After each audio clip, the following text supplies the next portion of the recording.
I'd like to call this work session, first quarter budget revision meeting to order. Let's go around the room with Jennifer and social record. Amy? Amy Domboski. Felix Rivera. Suzanne LaFrance. Fred Dyson. Max Wilbur. Mike Abbott? Barbara Jones. Barbara Foley. Christopher Constant. Weddleton. Pete Peterson. Tim Steele. Eric Crum. Forrest Dunbar. Okay, Franny. And thank you all for being here. As somebody brought up to me recently, this is the first time in a long time we've had every assembly member to work session. So, thanks for being here. Lance, they're going to take us through first quarter budget revision. Yes. Now, the same document was given out the last time we met on this issue, but since we've got new members, it's appropriate for us to go back over it again. That would be great. Thank you, Mr. Chairman. Go ahead, sir.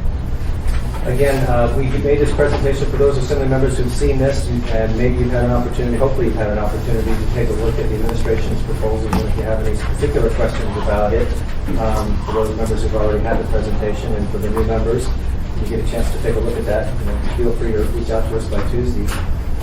Since we've met, the administration, the types of comments and questions that we've heard from departments, so the proposal that we've submitted is going to be the same with one exception. I'll tell you this, when we sent you the 1 quarter revision, the actual vote count on the Turning It On police service area had not been done.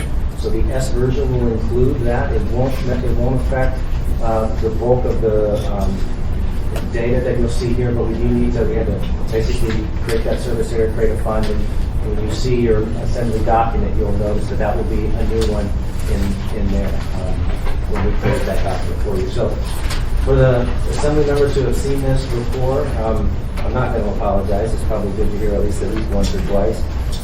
But again, for the new assembly members, what I want to do is give an overview of as I mentioned in the previous work session, the assembly approved the 2017 budget last November. We had some challenges that we were working on to get those things developed.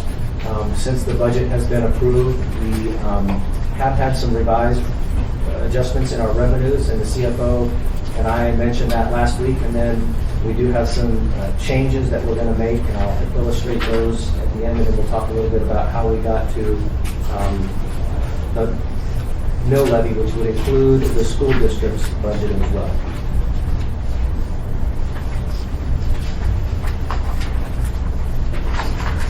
So for, again, when we built 2017, as we were going through 16 and we built 17, we had a reduction in our revenue sharings. Our 16 budget had about 9.2 in it. Our 17 budget has a reduction in that. So we had a hit on our revenue sharing that was coming from the state.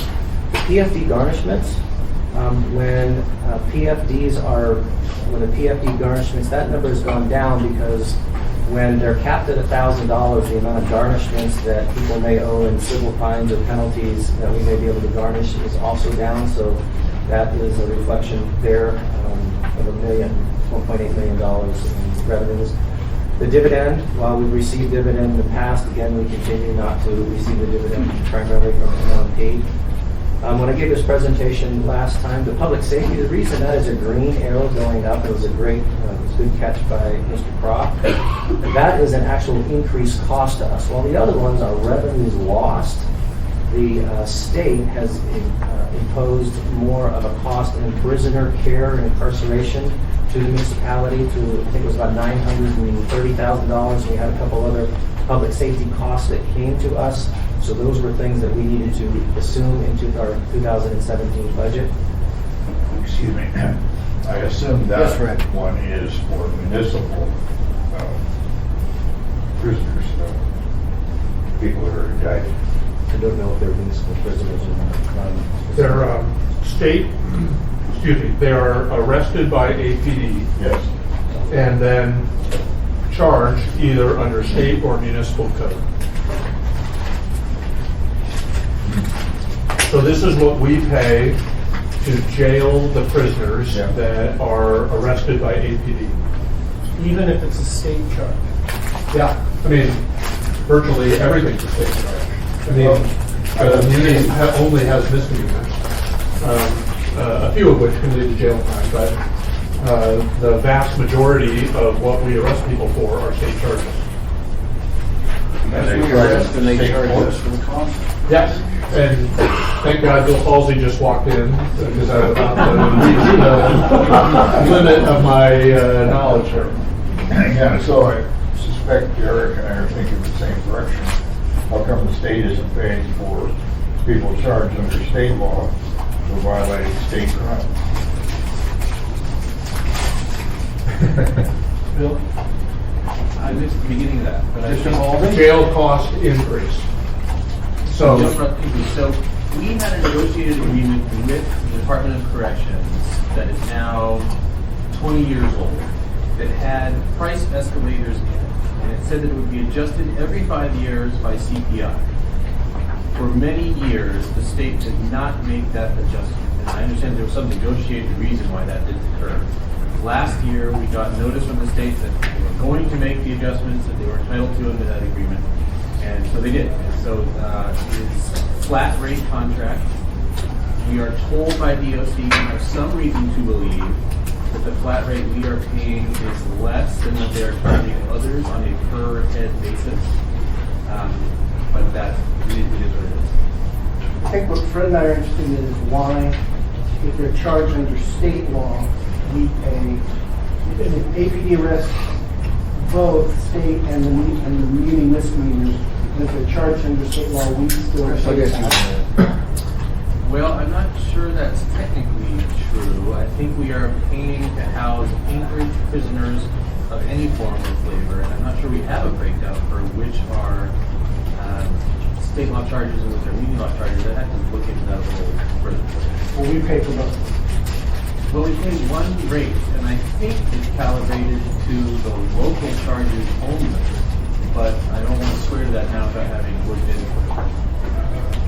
I know that we don't bill on an inventory basis where we say we have said to X number of heads, Y of which were state law charges and Z of which were muni law charges. We just pay a flat rate.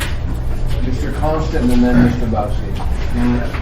Folks in my neighborhood have often inquired as to why the city is paying for traffic management on state highways in our neighborhoods. And I think that if they're going to charge us one way, we might look at ways of sending them a bill for us doing traffic management on their roads. so we do get reimbursed by the state for the signals that we operate on behalf of both the state and the municipality. That's a couple $2 million a year. So that is an allocation, and it's based on a formula on a per signal basis. And that, we think, is a relatively fair allocation of that. In terms of the other traffic management on state roads, they do their own. They have their own traffic engineer, and we don't always agree with that individual's decisions, but they make the decisions on Tudor and Gamble and Jewel Lake and so forth related to traffic management there. Mr. Bowski, ma'am. Lance? Thank you. So when we built 2017, we also had some known costs that we needed to make sure that we were addressing as it relate to, when we built 2017, the SAP program. For those new assembly members, I'm sure if you haven't been briefed yet, you will. But We'll basically, brief you this afternoon on it. I'll give you the short version. This is the new financial management system for the municipality of Anchorage for basically everything we do from transactions to paychecks. We had an additional adjustment. We needed to put some resources to that. Our healthcare, the cost of healthcare, has gone up about 1.7, 1.4. Our labor costs, I mentioned to the new assembly members that were in attendance, and I think I mentioned this to others. Our labor costs, that's 7.7. That's just a reflection of taking the existing contracts and moving them out 1 year. And then we had a requirement for police and fire retirement contributions that we needed to put into their trust. So we had to make sure that we were meeting those challenges as well. So between the two of them, about a little more than $30 million that we needed to figure out a way on how we were going to manage our some of those losses and revenues and the commitments that we had. Mr. Chairman, Go ahead. just on that real quick. So that SAP number was the number you'd given us before when we were go live July, and we aren't. Is that It doesn't seem like that can still be the number. That is not still the number. Remember, this is the budget, when we approved the budget in November, these were the things that we approved in November. We've made supplementals, we've made a lot of changes, but that 6.8 was the number that we included in the budget from last November. What do you think the new numbers would be? You're going to hear that before the end of the presentation. Okay, thanks. Mr. Wilson, sir. I have a question on when you do labor. We've staggered the negotiations for the different unions. What if one's, June, new effective date? We don't know Excellent where it question. comes out. Excellent question. I brought that up at the last work session. So if a bargaining unit has a 1.5% increase, let's say, and their contract ends on June 30th, we will budget a 1.5% increase from July through December. Now, we don't know what it would be, and we would do it for one or two reasons. And the reasons that we've done it primarily in this budget is that's the administration's guidance to staff. We have a contract that ends. Our negotiating position when we enter those is a 1.5% increase on the labor side. So and we're using the maybe dated guidance that the Assembly, and I know the Assembly has an interest in maybe reviewing that moving forward, but that's how we did it. It's everything. No questions, Hans, go ahead. Okay, one key commitment, and I think Assembly Member Lance brought this up at our previous one, which is we did have a commitment to public safety. We have 3 academies, 2 full academies, and 1 lateral academy, which is pretty much a small one, where we're taking people with a professional law enforcement background, potentially from the troopers or another state, and we can basically move those into a shorter academy. And so we're on the process, Chief Tolley and his department on the process of moving that forward.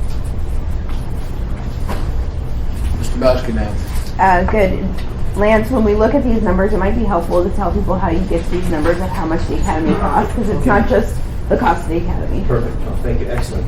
So, Mr. Bowski is correct. So this is, when we consider there's 2 primary pieces. There's sort of the non-labor element of creating academy. If we have 28 officers, the non-labor portion is, all of their equipment, their training, their outfit, their guns, their whatever else, their communication equipment. And then after the academy graduates, for example, in June, then their salaries are also included in that. So it's everything, including from their training to after they're on the street. Excellent question. Thank you. Neil, And that, just to be clear, that's why the December Academy is so inexpensive, because it only includes 1 month of salary for the recruits and 1 month of the training expenses associated with operating the academy. The December Academy will not finish until May or June of 2018. So that a bunch of the cost of that December Academy will show up as we build the 2018 budget. Thank you. Go ahead, Lance. Okay. Well, in a combination of the revenues and the challenges that we had and the commitments that we had, we did make some adjustments as a result to some reductions. I think some of the other departments asked what other departments made some reductions. We made a $4.3 million department cuts all across, and it was everything from personnel to non-labor. It was a blend, a mix of reductions. The fuel adjustment, what we did there is we looked at what their actual prices we were being paid on an average of the last 6 months, and then we made an adjustment to the budget. And then the fleet, we have a fleet fund, and we're going to use some of that fleet fund to fund our fleet needs in 2017. So the total amount of reductions from 2017 when we approved it was $4.7 million. So that's kind of a recap of 2017. You mean 7.4? 7.4, what did I say?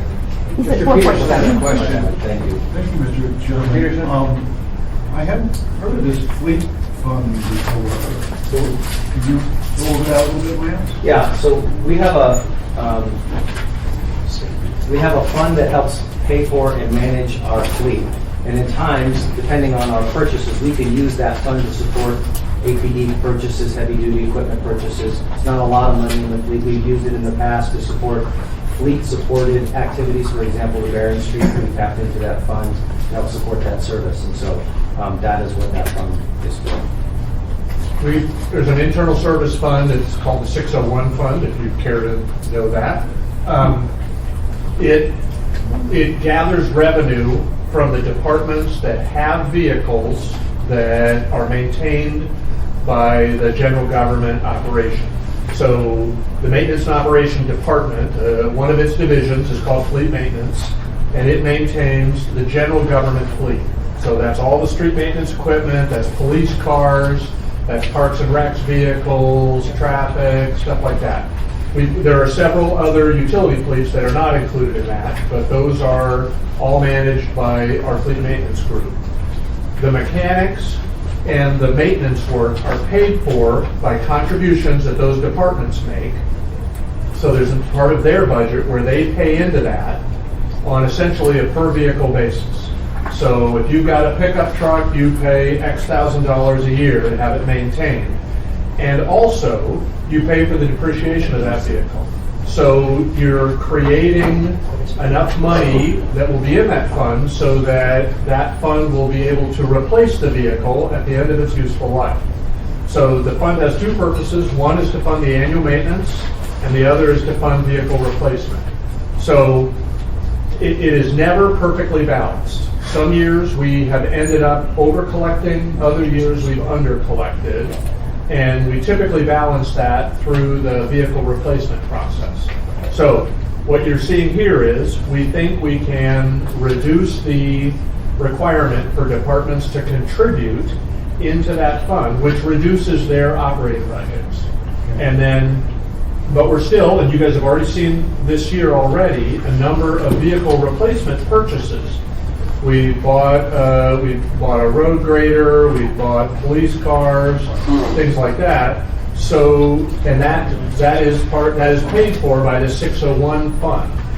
So that the state has a similar system, the school district has a similar system. It's a relatively common tool for large enterprises to sort of segregate that vehicle replacement expense and save it for when it's needed. Thank you. So the maintenance operations of some of the other fleets, the enterprise committee or enterprise activities, do they have their own facility for maintenance and servicing and so on and so forth? In some cases, yes. Solid Waste, AWU, and ML&P all do their own fleet maintenance. The Port and Merrill Field do a little bit of their light maintenance on site with their own operators, but they do not have a dedicated mechanic workforce. So if they need mechanics, they'll either use, they'll make an arrangement with our general government guys, or they'll use a contractor. So is there a settling up at the end of the year or something like that? Absolutely. Mr. Bowski now. Thank you. Mr. Abbott or Mr. Wilbur, whoever can answer. So over the past 5 years, what was the average contribution to the fund? And I'm not saying department by department. I'm looking for the average balance that was used. We can get to that. There should be at least 3 years worth of data in the last CAFR. The 601 fund has its own little chapter of the CAFR, but we can certainly provide you with the history of the ins and outs.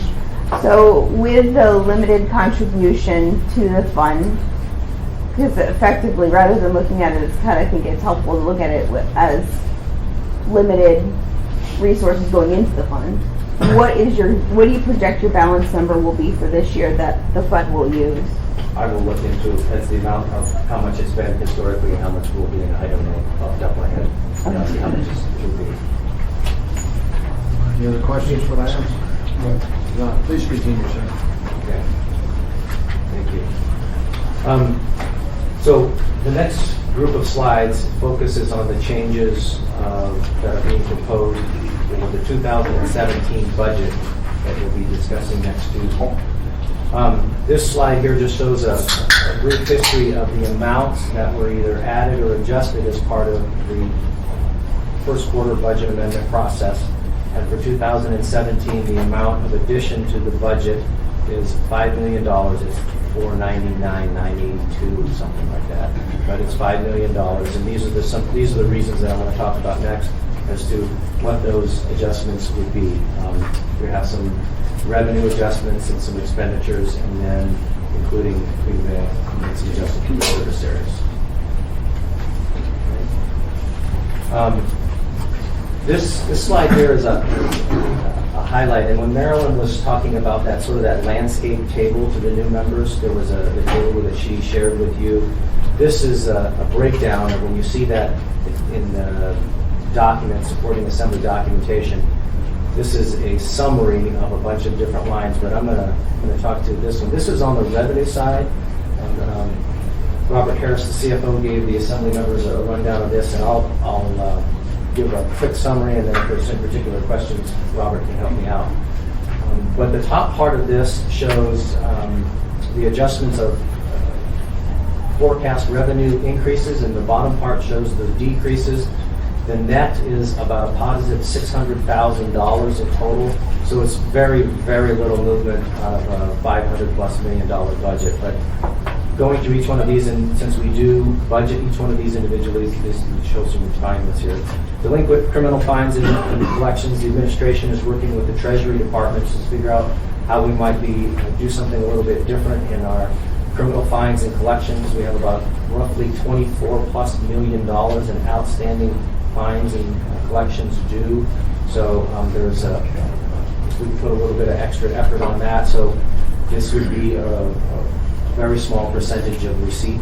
We can receive those revenues. Municipality, for those in South Anchorage, Fire Station 9 on Huffman Road, we sold that property, so the sale of that property, the new facility is off of the Armand. The sale of those properties will go into the municipal budget to support general government services.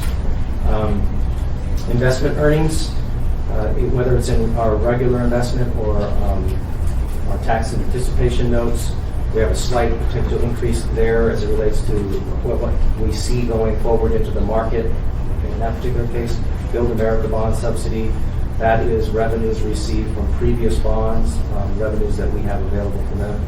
Ambulance fees for new assembly members, we adjusted the ambulance fees last year. The number that we're showing here is a reflection of when 2016 closed, the amount of money that we had budgeted for 17 and what they actually collected in 16. We used the actual amount, which was about $245,000 more. Payment in lieu of taxes, a variety of other adjustments in there. To Mr. Ruddleton's question, Mr. Constant, Assemblymember Constant's question, and what Mike was referring to, the amount of reimbursement we get from the traffic signals, we're going to get a little bit more money there, so we show that additional revenue. And then the aquatics, we have a lot more folks using the pool, so our revenue projections are, we have receiving more revenues than we had the projections there. On the downside, the amount of money I have a question for you, sir. I'm sorry, thank you. Mr. Wilton? I cut it off. I thought the Fire Station 9 sold for over $1 million. It did. It sold for about $1.2 million, but we also repaying the loan that we borrowed the money to buy it, and then we put a little bit of money into real estate to pay back for the management of the property. So that's about the balance. A portion of the new Fire Station 9 was to be funded by the proceeds from the sale of the old Fire Station 9. We only needed a couple $100,000. $878 is the remaining balance. Because we should have paid that off years ago. That was an old No, this is the loan. We borrowed money in order to build. We borrowed it from ourselves in order to build the new Fire Station 9. Most of the project was funded with a state grant, but it didn't quite make up enough or all of the money that was necessary. So we made a conscious choice, it was before my time, but so about 3 years ago, to anticipate the sale of old Fire Station 9 and to dedicate a portion of that to the construction. It turns out we didn't need all of it. Mr. Dyson? Yeah, thank you. I'll be a nag about this for a long time. That's to not using acronyms. And I don't know about assemblyman, but you can't underestimate the intelligence or information the legislators have. And most of us don't speak an acronym, and but to have those and then try to get the public to understand this mysterious code you're speaking in is a disservice. So I couldn't guess what hands was.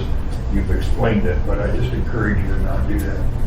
I asked you earlier today about if the fees for service, like the building permits and stuff, was designed to kind of reimburse the cost. So the builders say that they had, their fees were high enough, quite a balance was accusing, and the city confiscated that and then raised the permit fees. So just logic would say that the fees were high enough that it was getting a surplus, and they're confused about the logic of what we did. You don't have to tell me what happened now, but I would enjoy knowing about it. I would enjoy telling you. Go. Not now. Okay. All right, thank you. All right. Any other questions? Seeing none, go ahead and finish, Lance. Thank you. All right. On the decrease side, again, this is an adjustment from what we approved in 2017, and for the acronyms, Municipal Utility Service Assessment and Municipal Enterprise Service Assessment. This $1.9 million is in relation to a recalculation from Plant 2A, some of the old generators that we had in there. At the end of the day, what we had in 16 and what we're going to end up in 17 for MUSA MISA calculation is pretty much going to be the same. We thought we would have a little bit more, but it didn't turn out that way, so we're making an adjustment. We have the Department of Revenue, some adjustments for impounds, contract leases, space rentals, some things are down. Some of those contract adjustments, the impounds are down, so we're not collecting there, so we'll show some adjustments there. Motor vehicle registration and rental, this 292 is a combination of both of those items. And then delinquent taxes, incarceration cost recovery, municipal assistance, a small adjustment there. Tobacco tax, I think it's like an $11 million number in total.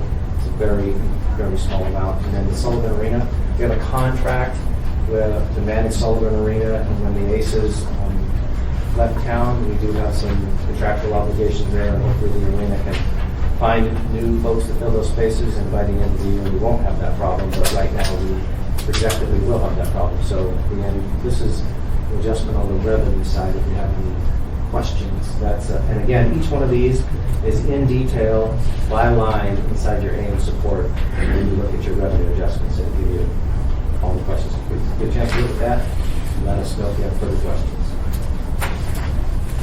So in the 1Q adjustments, this is a summary by group of type.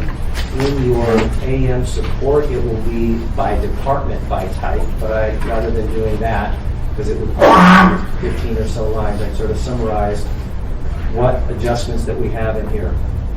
When we have voter-approved bonds, as we did in April, we include those additions in the additional O&M cost into the proposed revisions. Medical costs, we have some adjustments in medical costs that we didn't foresee when we built 17. This is primarily in police and fire.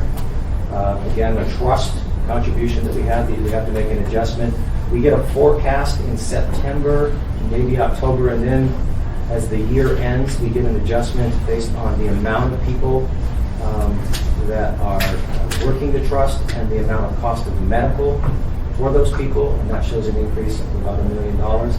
We do expect some additional litigation costs that we had to put into the clues. We asked some money there. Utility costs go up for our utilities, for our facilities. We need to pay our bills. That's what that is about. Lease payments, contracts. We have a contract with the museum and the PAC, some adjustments.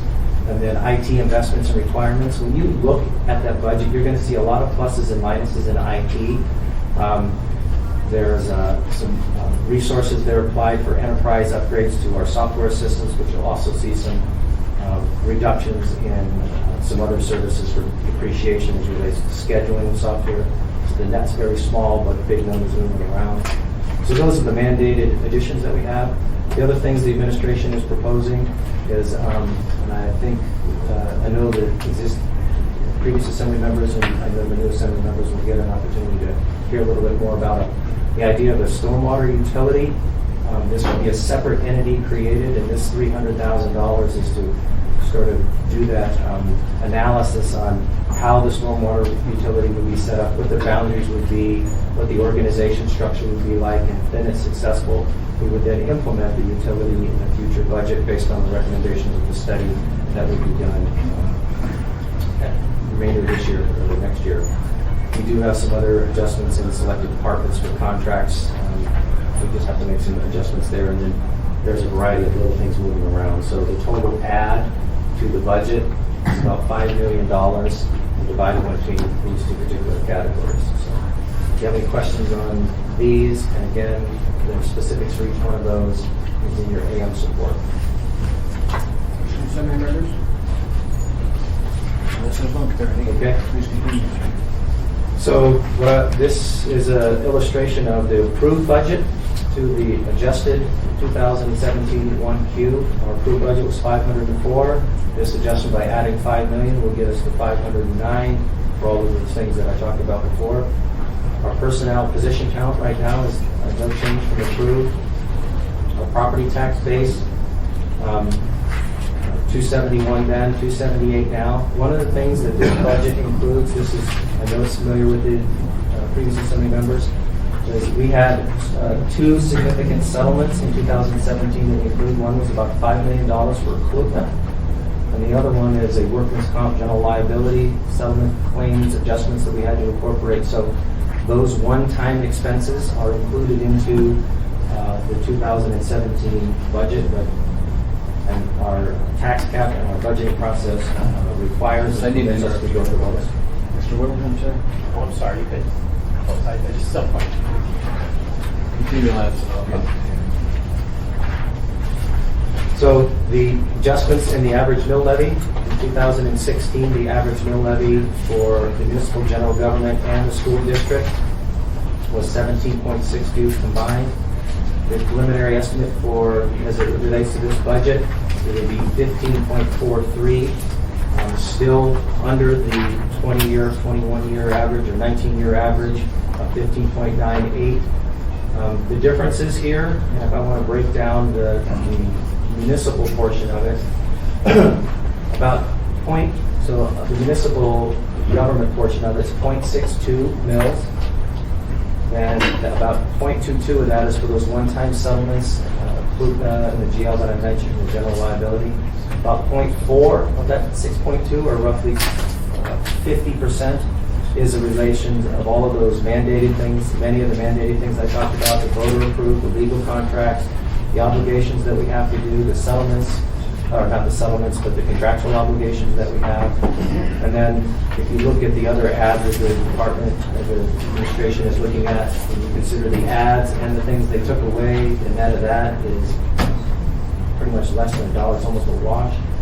When we set the mill levy, we include the school district. This 0.9 is a reflection of the amount based on their approved budget. So the total amount of assessment for all of those reasons would be 81 per 100,000. And again, the 0.22 is a one-time thing that we wouldn't have in the future. So that is what we will be building the assessed levy on. And again, the average amount for 15.43, that would be if we live primarily in all the service areas. If you are up on the hillside or out in Chugiak, obviously the assessment would be less because you're not in all of those service areas that I mentioned in the previous conversation. You're not in those. So that's in your packet. You will have a recommendation to set the mill levy. Once it's set, then I'll talk about the schedule for that. The utility and enterprises, we do have to make some adjustments since we use some MISA. There's some cleanups there. With primarily ML&P and solid waste. And I believe that is pretty much the big thing there. We just have to true that piece up. We are making some changes to make sure that when we go live in SAP, their capital and operating budget expenses flow right into that document as well. So they're prepping for that and gearing up to make sure that that transition happens smoothly as well. We We are at the second to the last item, or the third to last item, our work session today. Again, you'll have a public hearing next Tuesday. Request your approval. Any adjustments or changes that you'd like to make. The administration's intentions would be, depending on how this discussion works, we will create an S version, at least to include the police service area. We'll provide that to you on Tuesday. We really don't expect any surprises in what we gave you on the 11th. And then, again, once you're done, the Treasury Department will then set the mill rates, and then they'll prepare the tax notices. I think they have a requirement to do it on May 5th. Mr. Chairman, that is, I think the mayor has mentioned this to you. This is as kind of closing comments. You know, we still have those challenges. We're trying to state the budget that we approved and the adjustments that we're trying to make. We're being mindful of those things that still exist. We do have those reductions that we have. And again, we made some adjustments here. For the new assembly members, there has been talk about, as we move forward into the future, some diversification of our revenues. Whether or not a sales tax is something the Assembly and the administration want to bring that idea forward in a different format. That would be a conversation with the Budget Advisory Commission, the Assembly, the administration. Any adjustments in any of these other items here. I know the administration has challenged both his executive team and the Budget Advisory Committee to come up with some ways to be more efficient, and if they have any other mechanisms for diversification of our revenue streams. Mr. Chairman, that's all I have. If you have any Well, thank you, Lance. I appreciate Well, it. to diversification, I did try the alcohol tax, did try the bed tax, couldn't get the votes from the Assembly, so the voters. There's another year for me to try it again, because we've got to diversify. We keep talking about it, but no one takes actual steps to do it. I've got John, and then I've got Forrest, and then Amy. So, Suzanne and I were talking to some people from Glen Alps Road Service area last night, and they're looking at bringing gas up with N-Star. So they were thinking of making a capital improvement district and paying for it. Okay. So my understanding is that case, the city would basically pay for it, and they pay it over time through their property taxes. If that's correct, where does that initial money come from? And they're thinking it's $100,000 to $200,000. There's probably a variety of options. If there's an improvement district formed and the Assembly is interested in funding that, we can give you some options at that time. But if it's of that scale, it probably would be something we would do from one of our internal sources. Okay, so that's not something to do now. We'll see how that evolves. No. Mr. Dunbar? So it's a small source of funds, but one of our more volatile source of funds has been the marijuana tax, which is new. And I was wondering, I didn't see any mention of it there, but what's the total amount we're now projecting in 2017? And is there any delta from when we built the budget, up or down? Thank you, Mr. Chairman. Robert Harris. We're maintaining a level projection. We estimated $3 billion when we prepared the budget back in November of 2016, and we're holding on to that. There's just been a fair amount of increase over the first few months, first couple of months of these licenses going into place. And right now, until we sort of see how it begins to taper out, right now we just felt like we'd stay with our previous estimate, $3 million. Okay, thank you. Mr. Bowski? Thank you. Lance, can you follow up and give me the numbers for the CVFD collections for ambulance fees, and then how much was given back to them? And then, I'm sure I missed it somewhere along the way, but with Medic 8182, the bond failing, I think that was already built into the AFD's budget. How are they? It wasn't. We did not build those academies into the Proof 17 budget. We would have made an adjustment when I mentioned the adjustments that we had for O&M increases. Since they did not pass, we did not include it in this adjustment. So let me go at this different way. AFD was planning an academy for 2017. That is on hold. I was going to say part of that academy, but having some discussions that I had with the chiefs was the funding was going to be part of those bonds. That's right. So what are you going to do to mitigate, or how are you going to have an academy, or are you just not going to have one? we're working on that right now. The academy that was anticipated that would have started in August and finished in December was going to be partially funded by the O&M increment on Prop 2, which is now not available, and partially funded by the vacancies, retirements, and other attrition that's taken place in the firefighter workforce. That funding stream, the second funding stream, still exists, but that is not enough to cover the cost of the salaries for new trainees and the one-time costs of the academy itself, which is $1.2 to $1.3 million. You're saying the academy itself 1.2 to 1. So we've done academies in the past. Can you also pull me the historical average of the last 5 academies? And I don't want personnel costs, I want the actual hard costs. And then The hard cost of, because it's all personnel costs. well, It's the backfill behind, it's the backfill to pay people typically on overtime for the trainers being available to the academy. I think what I'm not, when I say hard costs, what I mean is that's what I'm looking at. I would like to see it broken out with salaries if you were going to go ahead with the August Academy. So there were, 11 positions? How many positions for attrition this year in the fire department? We budgeted, I think, for 11 or 12. 11 was on my mind. Right. And then 14 would have been the staffing for the 81 and 82. So we were tentatively planning on an academy that would start with 25 to 28 people in it, anticipating a little bit of attrition during the academy, so that we would land at the end of the year with 25 new firefighters. Okay, so I know in the past we've done smaller academies, mostly laterals, where people have had some sort of And experience. we're open to a smaller academy this year. We can pay for the trainee expenses because we have the vacancies from the existing workforce. What we don't have is a one-time academy cost. Yeah, and that's kind of what I'm trying to figure out what it's going to be. Okay, we can get you data on that. The fire department's done a good job of capturing that, and I presume they can do so historically as well. Thanks. Mr. Houston, sir. Mr. Chairman, Lance, I was just wondering, we had $500,000 in here for litigation. Right. Is that partially because we're appealing the fact that we lost that one case for the police discrimination? That was what, 1.8 million or something that we lost in that case? So we're going to let Mr. Falsey answer that. The answer is no. That is for additional costs for another case. We'll describe to you the next one. Thank you. Next one's legal costs. Anything else from assembly members? If not, Lance, thank you very much. And just for the body, I intend to move the budgetary items on 14 up to the top, because we've got some other things that the most important thing we're going to do Tuesday is set the mill levy.